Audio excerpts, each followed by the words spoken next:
Darshan Thugadeepa is a name synonymous with fame in Indian cinema. He enjoyed tremendous success throughout his career, earning accolades like multiple Best Actor awards. Darshan's beginnings were humble, yet his exposure to the film industry from a young age played a crucial role in shaping his future. Growing up, he worked as a projectionist and assisted with lighting on film sets, experiences that later helped him build a strong foundation as both an actor and director. In 2017, he was recognised as the highest paid actor in Kannada cinema, one of the major regional film industries in India. Some of his performance received high praise from critics, and he built an almost cult-like fan base. He is also known for his charitable work, regularly donating and encouraging his fans to support animal shelters and participate in social causes. However, behind the glamorous facade, Darshan's life was marred by controversy and a darker side that rarely made it to the public eye. His first run-in with the law was in 2011, when he was arrested by police on charges of domestic violence. He allegedly assaulted his wife, Vijaya Lakshmi, inflicting severe physical and emotional trauma by beating her and burning her with a cigarette. He allegedly broke her arm too. Despite the gravity of the charges, Darshan's fame and influence led him to being released on bail. In 2021, a film director accused him of physically assaulting a waiter at a hotel. Reports later suggested that CCTV footage was deleted and the incident was covered up, with the police compensating the waiter with 50,000 rupees. In January 2023, he faced legal action after authorities raided his farm and seized 4 bar-headed geese, an endangered species that he was illegally keeping, in violation of the Wildlife Protection Act, which could have resulted in 3 to 7 years of imprisonment. His legal troubles didn't end there. In November 2023, Darshan was accused of setting his dogs on his neighbour after she had an argument with his caretaker over a parking space. A complaint was lodged against the actor, and the neighbour was later compensated for her hospital treatment.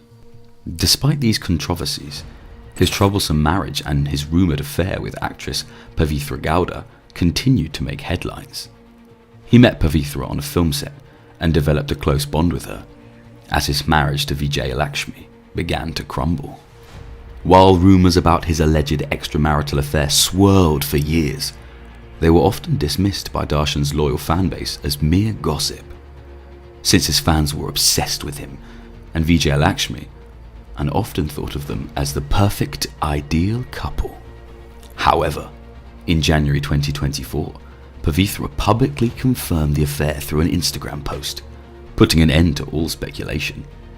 She uploaded a reel with Darshan to celebrate their 10-year relationship. Before meeting him, she was a mother from a previous marriage and worked as a fashion designer, serving as the managing director of a boutique. She ventured into acting in 2016, but never achieved success. She decided to pivot her career and become an entrepreneur. However, Darshan's cult following disapproved of his relationship with someone they considered a nobody. This led to significant backlash against Pavitra, with fans accusing her of being a homewrecker and disrupting what appeared to be a picture-perfect marriage, all while refusing to hold Darshan accountable. One of the enraged fans was Renuka Swami, a married man who worked at a pharmacy. A devoted follower of Darshan, he would even take time off work to watch the actor's films. Seeing Darshan with Pavitra deeply upset and angered him, as he cherished Darshan's relationship with Vijaya Lakshmi. He created an anonymous account to harass Pavitra online. He made it his mission to bombard her with obscene messages, vulgar comments, and relentless negativity on her posts. He even sent her death threats and pictures of his private parts. Feeling overwhelmed, she eventually confided in Darshan about Renuka Swami's inappropriate behaviour, which prompted a series of events leading to a bone-chilling incident. Darshan decided to teach his fan a lesson for misbehaving with Pavitra online. He set his plan into motion, fully aware of his influence, power and wealth. While having money is one thing, His status as a celebrity allowed him to recruit several of his devoted fans in this plan. One of them was Raghavendra, the president of a fan club called the Darshan Fan Club Association.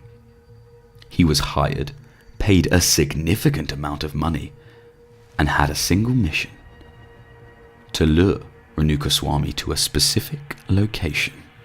He met Renukaswamy and deceived him into thinking that Darshan had noticed his dedication as a fan and wanted to meet him.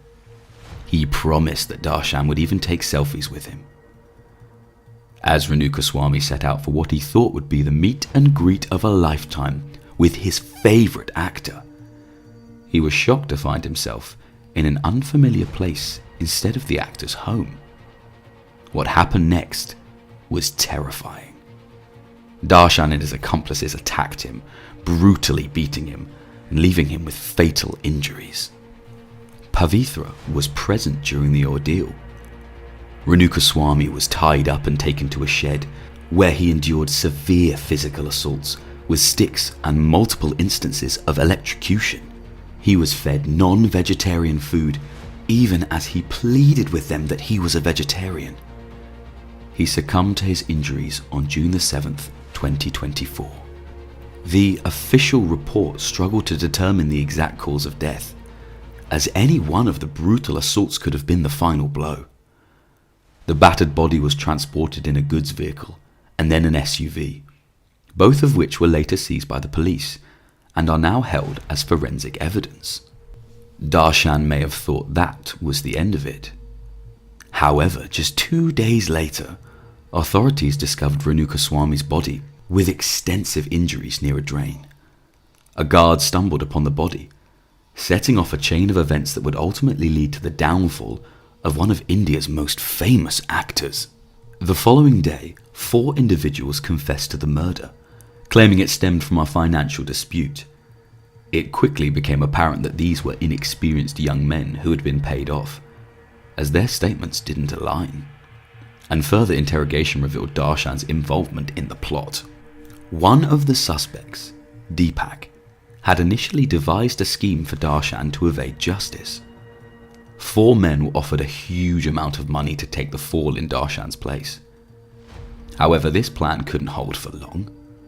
When the forensic team examined the scene, they uncovered numerous pieces of evidence linking directly to Darshan. CCTV footage, call records, and the vehicles used for transport. Although the false confessions complicated the investigation, it wasn't long before authorities would come knocking on Darshan's door. All of this provided sufficient grounds for the authorities to confront Darshan directly. On June 11th, they arrested him at a gym. Following the interrogation, officials made an announcement. Darshan, Pavitra, and 11 other suspects involved in the murder had been apprehended. They faced charges of evidence fabrication, destruction of evidence, brutal assault, and murder, adding to Darshan's already extensive criminal record. Shortly after his arrest, a picture of him went viral, showing him enjoying a cup of tea while sitting with notorious criminals. This sparked outrage as allegations of VIP treatment began to circulate. Many officers are being questioned about the special privileges granted to Darshan, and an internal investigation has been launched by the government. After the investigation and public outrage, Darshan was transferred to a different high-security prison due to his misbehaviour, which has resulted in ongoing arguments with the officers about the lack of amenities available to him. The officers issued a warning to the actor, stating that he would only receive the same provisions as other inmates. Following this warning, Darshan's behaviour has come under scrutiny, with officials monitoring him to ensure he adheres to the rules and regulations. Reports indicate that the actor has been violating disciplinary norms within the facility. The actor has been granted temporary bail while the case is still ongoing. While Renukaswamy is the most prominent victim in Darshan's troubling history, he is certainly not the first. One can only hope that this case brings legal consequences that the actor cannot evade through power and influence. This case serves as a stark reminder that online harassment, including trolling and targeted bullying, is a crime that one must never commit. Fans should remember that while their admiration for celebrities is valid, it's essential to respect their privacy and personal decisions. It's time to create an environment where admiration does not translate into harmful behavior. In India, a silent pandemic is preying on the dreams of millions seeking employment. Every year, countless individuals fall victim to fraudulent job schemes, facing devastating consequences. Recent statistics reveal a grim reality. Over 90,000 cases of job scams were reported in 2023 alone, a 15% increase from the previous year. Behind these numbers lie stories of desperation and shattered hopes. Victims of these elaborate scams suffer in unimaginable ways. One such story is the story of Bhupendra Vishwakarma. Coming from a working-class family, Bhupendra Vishwakarma knew the challenges of finding a well-paying job and making ends meet. He resided in Bhopal, India, with his wife Ritu and 2 children, Rituraj and Risharaj, and led a modest life. This was until he got a text that he thought was a dream come true financially. In April of 2023, he received a message on WhatsApp from a Colombian company that had an online remote job opening with a competitive salary. Like any other person, Bhupendra was eager to look into the opportunity. Better pay meant a better future and lifestyle for his family. Little did he know that this decision of his would soon become the worst mistake of his life. It started like any other part-time job. He worked his routine job in the morning and at night logged into his portal to work for the Colombian company. Over a few weeks, the company started demanding that he make some investments in his work. Thinking it was part of the job description, Bhupendra started investing hefty sums of money into the job, expecting a return. Many of you must wonder why he did not recognize the scam when the job started asking for investments. It's important to consider Bhupendra's financial situation at the time. For him, an investment returning a 10-fold promise would be a source of financial stability unlike any he had had before. Taking it further, the company requested Bhupendra to install several unfamiliar apps on his phone and an extra software for his laptop for tasks assigned to him. Considering it is standard procedure for remote work, he followed the instructions and installed the apps. These apps gave the company complete access to his phone and laptop. For a few days, the work went on as usual, and Bhupendra received small payments which made him trust the company further. These payments, however, were just small stepping stones for the company to set a deceitful trap for him. One day, the company contacted him and suggested that he take a large loan from them at a low interest rate. The loan would be approximately $20,000, and he would invest it all in the company with the promise that his investment would double. The company now revealed its true intentions. The company started to send images to Bhupendra that seemed to be photos of his wife that they had edited. The images were edited to show his wife in a compromising position and were obscene. Along with these photos, they demanded that he repay the loan they gave him, even though he had not made any significant profit since investing it. In complete debt, Bhupendra had no idea what to do. All his savings had gone into the company, and he had nothing to pay them with anymore. He texted the blackmailers back, telling them that he would file a complaint with the cybercrime unit regarding online blackmail. Thinking this would scare the blackmailers, he felt a little confident they would back off until he could pay the loan back. The blackmailers created more obscene photos of his wife, and this time edited pictures of both of them in compromising intimate positions and shared them with Bhupendra's entire contact list. When people contacted the family about these images, he and his wife Ritu were pushed into complete despair.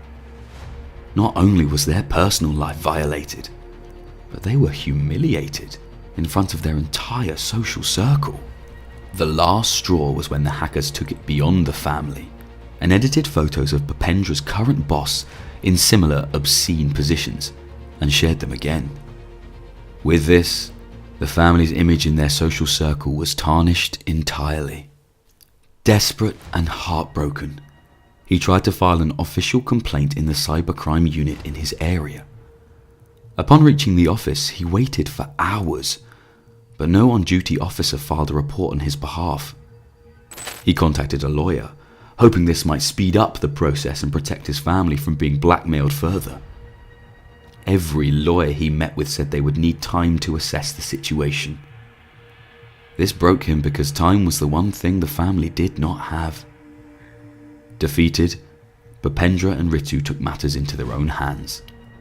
Feeling completely snatched of their self-respect, they saw no further reason to live.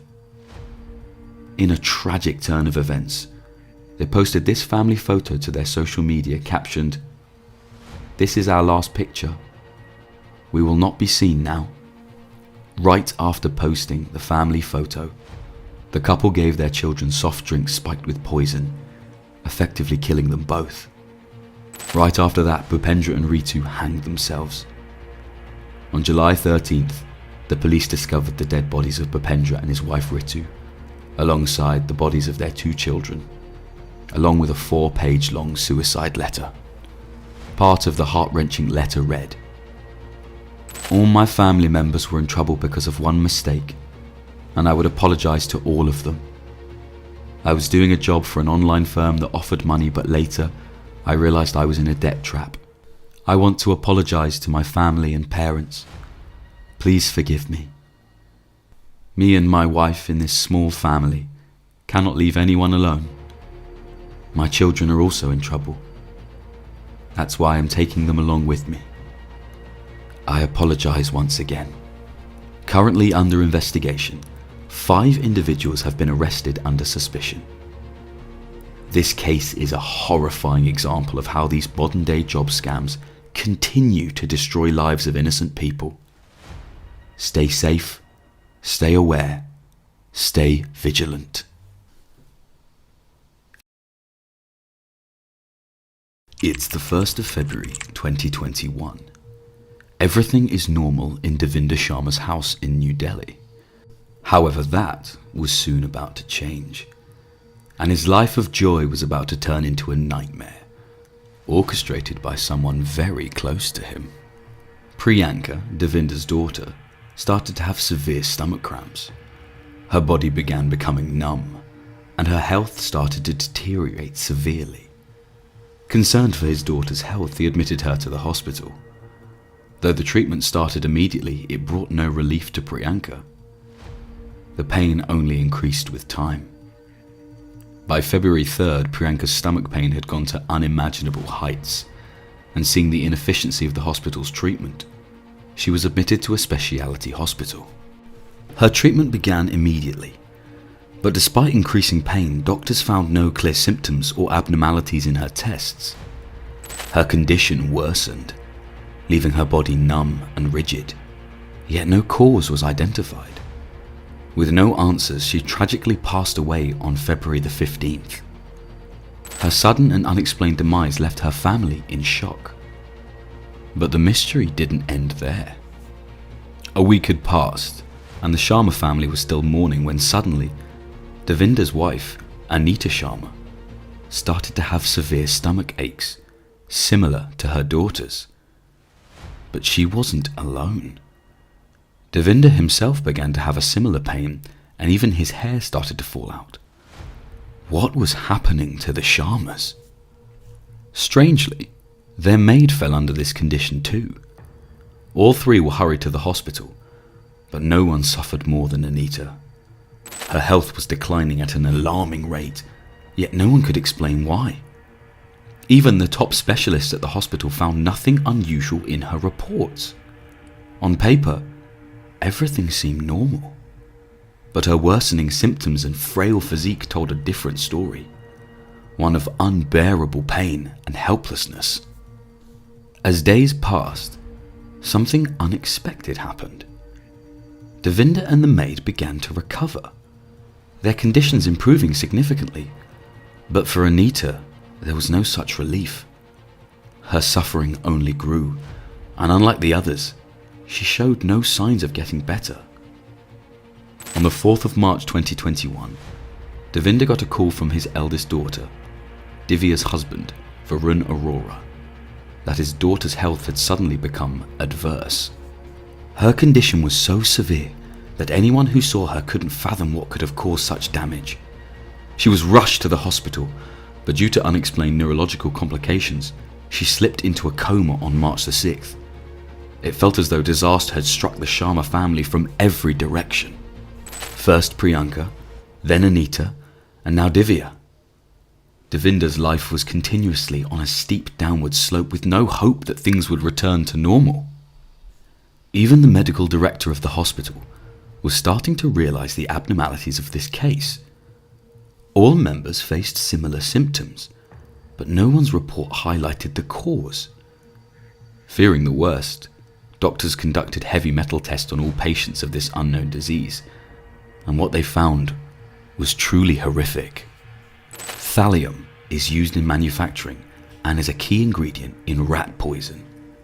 Finding it in a human, especially in amounts 1,000 times higher than what could make someone sick, was enough to send shockwaves through the medical investigative teams. The most chilling detail? Devinder, Anita and Divya all had traces of this deadly metal in their blood, each in varying amounts. Unfortunately, this crucial discovery came too late.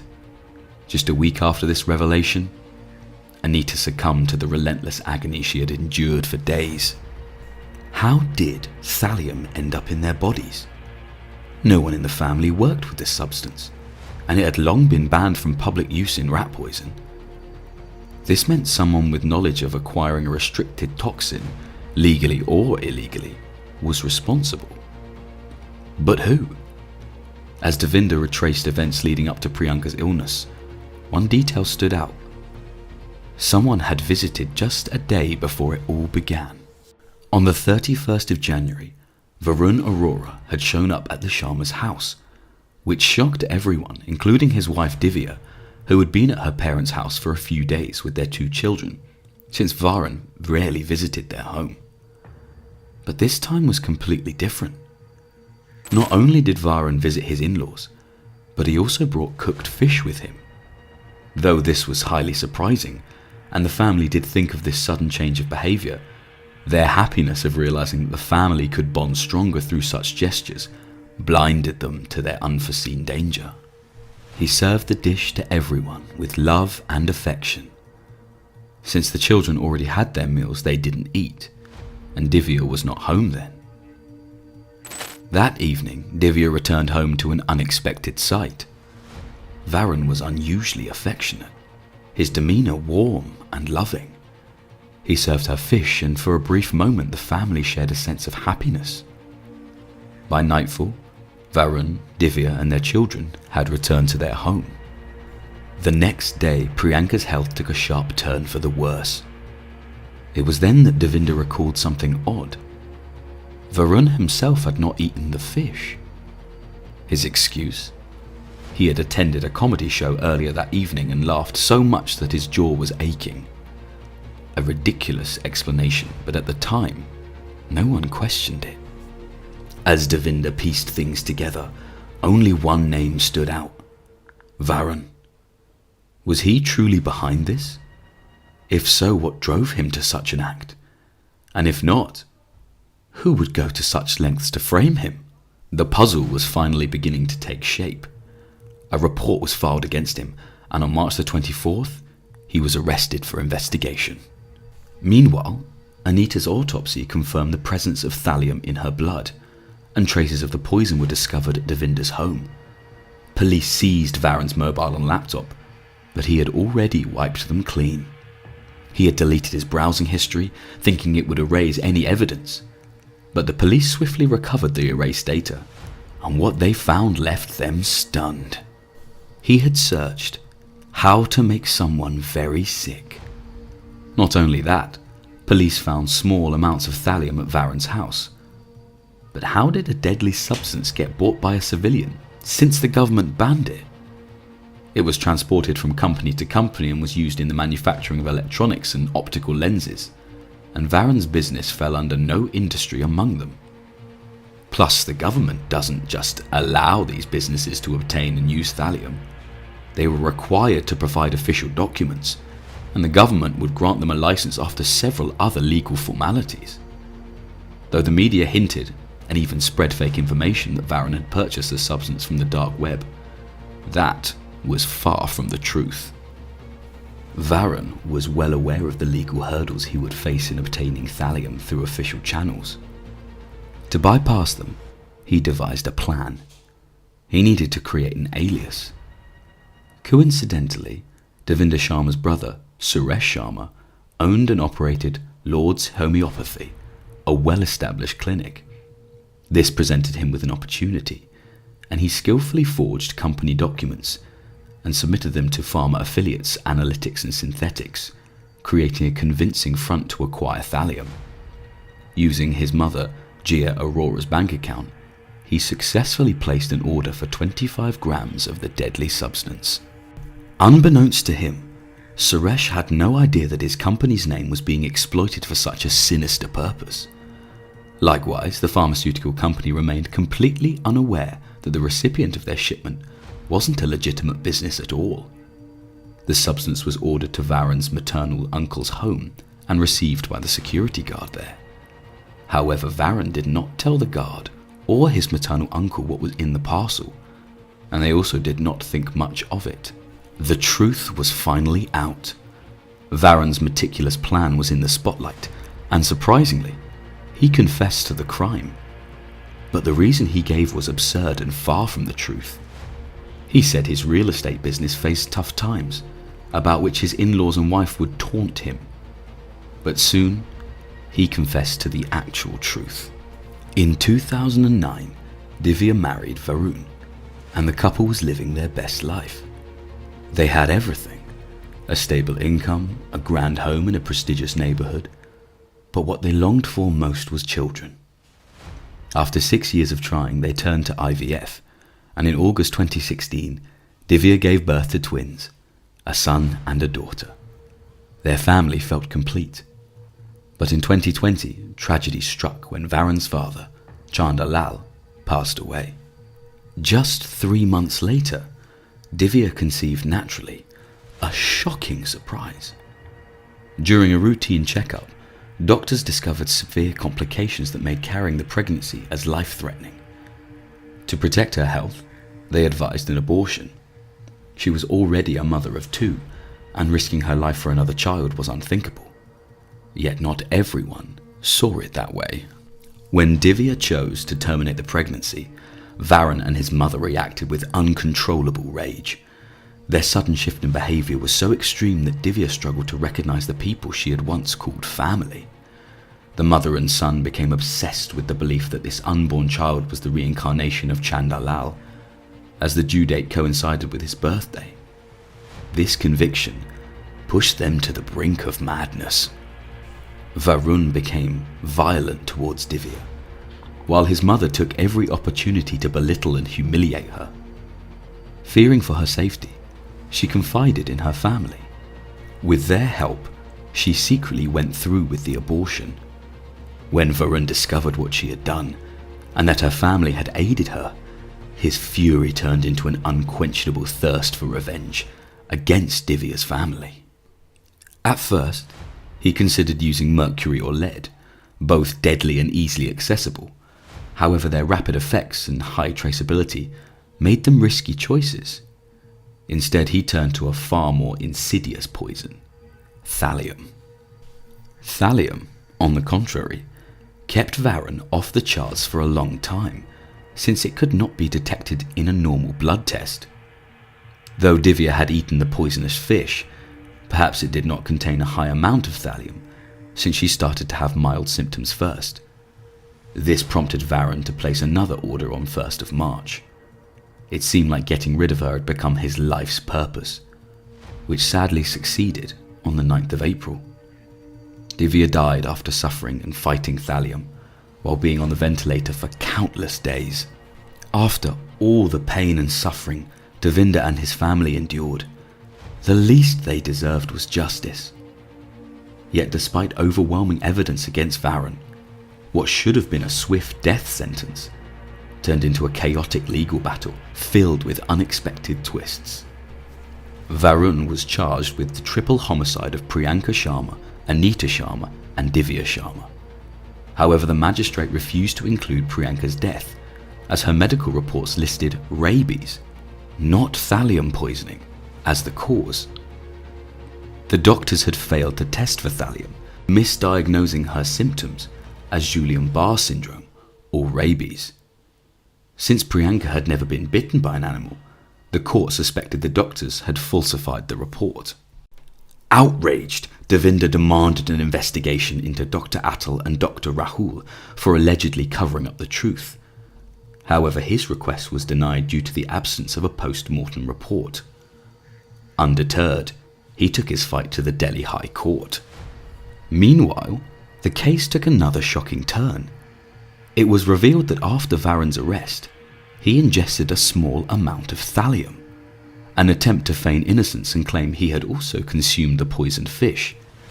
This act secured him a transfer to Ames Hospital, keeping him out of police custody for 15 days. The prosecutor questioned how Varun could have accessed the poison under police surveillance, raising suspicions of insider involvement. At the same time, calls for Varun's mother, Jia Arora, to be arrested were dismissed due to insufficient evidence. Although the thallium purchase was made from her bank account, the registered phone number belonged to Varun, allowing him to access her funds. This became the key argument in her defense, suggesting she had no direct involvement in the transactions. With so much uncertainty surrounding the case, Devinder sought custody of his grandchildren, fearing for their safety. The High Court also ordered an independent medical board to re-examine Priyanka's cause of death, with their findings to be submitted to the court. Nearly 5 years have passed since the tragedy, yet justice remains elusive. Varun remains in jail, but has justice truly been served? Unfortunately, the case is still pending. Endless court proceedings and delays continue, with no sign of a sincere resolution anytime soon. Leave your thoughts in the comments below. Thank you for watching.